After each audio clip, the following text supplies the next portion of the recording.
Hare Krishna. Welcome to my Radha Madhav channel. This is Sindhu here. Very glad to be associating with you all with another beautiful topic of discussion today. 5 basic truths spoken in the Bhagavad Gita. Right? Let me start with a small prayer and introduction.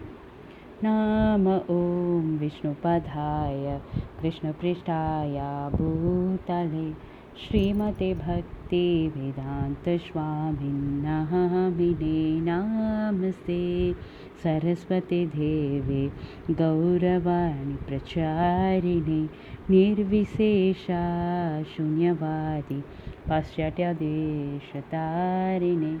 Hare Krishna. Before getting into the main themes, right, or topics of the Bhagavad Gita, let's understand what is Bhagavad Gita in the first place, right? Why Bhagavad Gita? What Bhagavad Gita, right?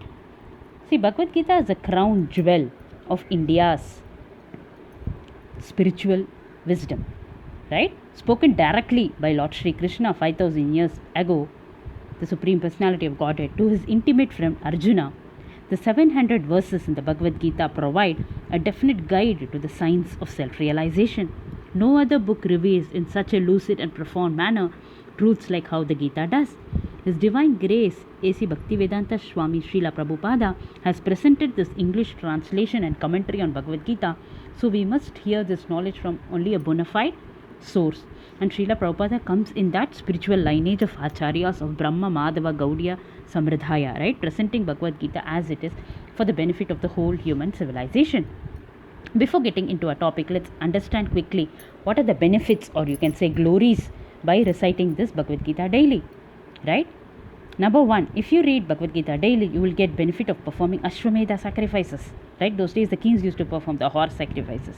Second, you will achieve piti accrued from donating cows in charity, right? Number 3, if you regularly recite 2 chapters of Gita daily, you will become eligible to live on the planet of Indraloka, 1 kalpa, right? For a kalpa you will be eligible. That means 1 kalpa is 4.32 billion years, right? 1 day of Brahma, which is 1000 Mahayugas, right? At least, number 4, at least 1 chapter daily, you will attain the planet of Rudra, right? Or Shiva, Lord Shiva.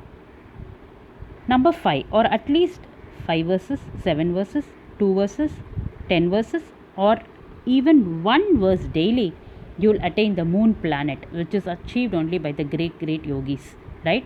And you live there for 10,000 years. Hari Bol, right? Of course, these scriptures may give you all these material benefits, but in this world, we unknowingly or knowingly commit many sinful reactions, many sinful activities, right? And when we read Bhagavad Gita with full faith and devotion daily, then Lord Krishna promises us that he gives us the assurance that he will save us from all the effects of the sinful reactions, right? He is also quoted in the famous verse, Aham tvam sarva papebhyo mokshayishyami, right? So he gives that assurance, right? So these are the glories of reciting the Bhagavad Gita daily, at least 1 verse, right? So now let's get into the 5 main themes illustrated in the Bhagavad Gita, right? Number 1, as you can see in the picture, Ishvara, right? The Supreme Lord, right? In the center. And what are the other 4 themes? Prakriti, right? Kala, Jiva, Karma, right? So let us see one by one, right? In detail, the themes or topics, right? First is Ishvara. Ishvara, we all know, the Supreme Lord, right?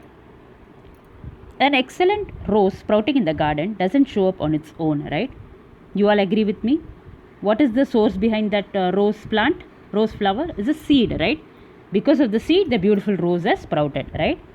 Similarly, there is cause and effect for everything in this world. Any object of this in this world we see is not showing all alone. It is created from some source, right? Example, how could you can take a painter, right? How could a painting show up without a painter, despite the fact that there is easel, paint, brush, etc., right? So by careful analysis, we find that a painter has the main reason for the painting to manifest, right? Similarly, the creation is not generated on its own. Then who is the ultimate source of this creation? The Bhagavad Gita pronounces that God is the source and foundation of this entire creation. He is also the maintainer and annihilator, destroyer, right? From him everything radiates. When we see astounding happenings in the grand nature, we should understand that behind this cosmic sign there is a controller. Nothing could be revealed without being controlled, right? So in the Bhagavad Gita, the Supreme Personality of Godhead Krishna is referred to as Bhagavan. He is declared as the greatest person and having the supreme consciousness. The Bhagavad Gita, Arjuna addresses Lord Shri Krishna as the supreme person.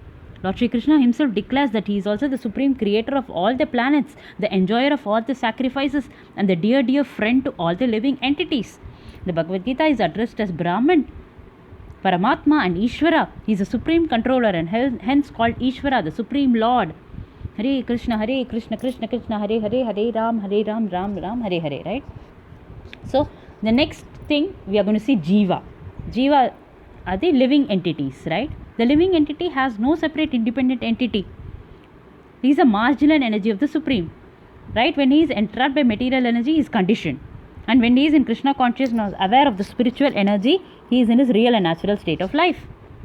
So the living entities are nothing but we are all part and parcel of the Supreme Lord. Because the living entities are in quality like the Supreme Controller, they are considered as a superior energy. A particle of gold is also gold, right? A drop of water from the sea is also salty.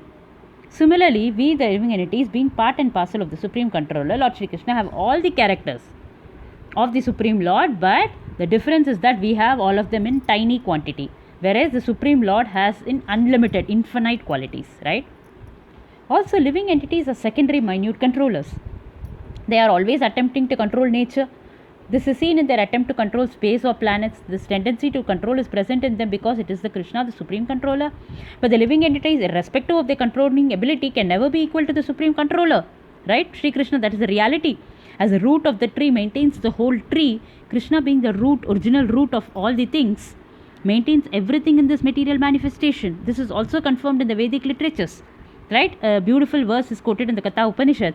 Nityo nityanam chetanash chetananam eko bahunam yovida datikaman. I repeat. Nityo nityanam chetanash chetananam eko bahunam yovida datikaman. The Supreme Lord is the prime eternal among all the eternals. He is the supreme living entity of all the living entities, and he alone is maintaining all the lives. Among all the living entities, both the conditioned and liberated, there is one supreme living personality, the Supreme Personality of Godhead, Hari Bol, right, who maintains them and gives them all the facilities of enjoyment according to the different works they perform, right? So these are the Jiva. Third, we'll see Prakriti, right? What is Prakriti? Prakriti is a material nature. The material nature is a separated energy of the Supreme Lord. Material nature is not independent. She is acting under the directions of the Supreme Lord. Material nature or Prakriti is a female, right? And she is controlled by the Lord just as the activities of the wife are controlled by the husband. Prakriti is always subordinate, right? Prevailed by the Lord, who is the predominator. Prakriti is always under the control of the Supreme Lord, whether inferior or superior. Right? The superior energy living entities and inferior energy material nature both are predominated, controlled by the Supreme Lord. Right? So Lord Krishna declares in the Bhagavad Gita as follows: this material nature is working under my direction. When we see brilliant things happening in the magnificent nature, we ought to realize that behind this universe there is a controller. That controller is Ishvara, the Supreme Lord himself. So material nature is constituted by three qualities: the mode of goodness, the sattvic mode, the mode of passion, and mode of ignorance. The manifestation of Prakriti may be temporary, but it is not false. The material manifestation takes place at a certain interval, stays for a while, and then disappears. This cycle is working eternally, therefore Prakriti is eternal, it's not false. So, my dear friends and devotees, we should be free from the modes of passion and ignorance, right? And associate with our goodness, right? The fourth topic is Kala. Kala is eternal time. Kala means time. Time has got its very great influence, right? Time's business is to depreciate, right? Kala's business is to kill, is to destroy. We make a nice house, but as soon as it becomes older and older, it gets destroyed. We have a nice body, but the influence of the time,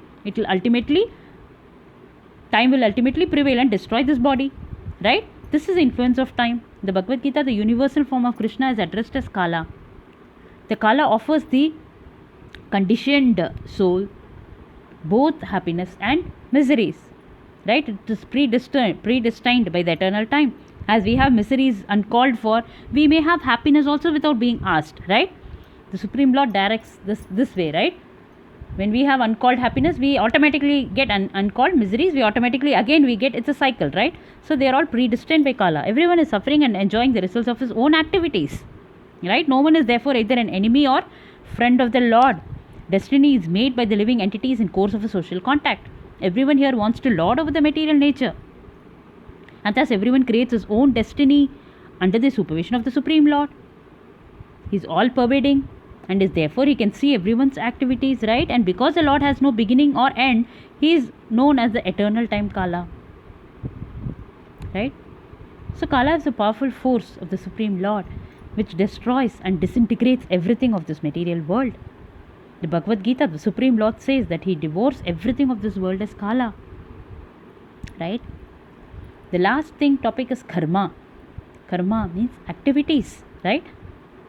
In this world, living entities are engaged in various activities, right? Those are called karma. That is called karma. Every action in this world brings some reaction. Living entities are suffering or enjoying the result of their activities from the time immemorial. But they can change the results of the karma or their activity, and this change depends on the perfection of the knowledge. The effects of karma may be very old. They do not know what sort of activities they should adopt to gain release from the actions and reactions of all the activities. This knowledge is explained in the Bhagavad Gita, right? So when the living entity is in material consciousness, he has to take on various bodies in the material world. This is called karma or Vedic creation by the force of material consciousness. According to this identification with the material or spiritual nature, he receives a material or spiritual body. In the material nature, he may take a body from any of the 84 lakh species of life, right? But in the spiritual nature, he has only one body. The material nature is manifested sometimes as a man, sometimes as a demigod, sometimes animal, beast, birds, etc., according to his action or karma, right? As the soul thus migrates, he suffers the actions and reactions of his past activities, right? These actions can be changed when the living entity is in the mode of goodness, right? Is in the stability and understands what sort of activities he should implement, right? If he does so, then all the actions and reactions of his past activities can be changed, right? That's why they say the soul is eternal, right? Only the soul has there is a spiritual spark, right? Consequently, karma is not eternal. Therefore, of the five items, Ishvara, Jiva, Prakriti, time and karma, 4 are eternal, right?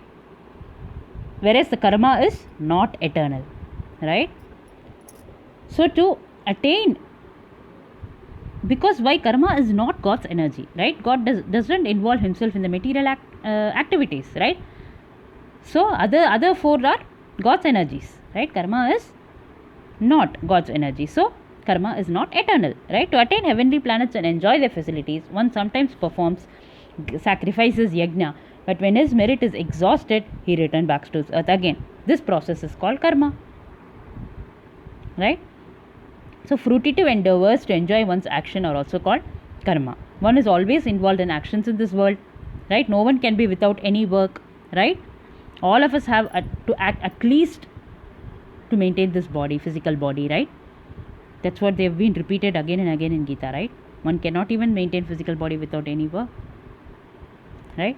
In Bhagavad Gita, the Supreme Lord gives us the knowledge through which we can gain freedom from the reactions of these activities and engage only in the non-reactive activities which are called akarma, right? Akarma activities, pious activities, right? So we can get that knowledge where? From the Bhagavad Gita, right? So hope you're clear, you enjoyed the glories, you enjoyed the topics, right? So now I want to end my topic here by saying that, my dear friends and devotees, let's make our life glorious. I request you to read at least one verse of Bhagavad Gita daily, as it has changed the lives of millions and millions of people across the world. One such great example was Srila Prabhupada, the founder Acharya of ISKCON, who devoted his entire life for propagating the teachers of Bhagavad Gita and Srimad Bhagavatam ki jai, right? So I request you to read the verse and be happy, right? And attain the pure love for Krishna. Hare Krishna. I'll catch you all with another beautiful topic. Until then, Vancha kalpatarubhyascha kripa sindhubhayeva cha patitaanam pavanebhyo vaishnavebhyo namo namaha. Srila Prabhupada ki jai.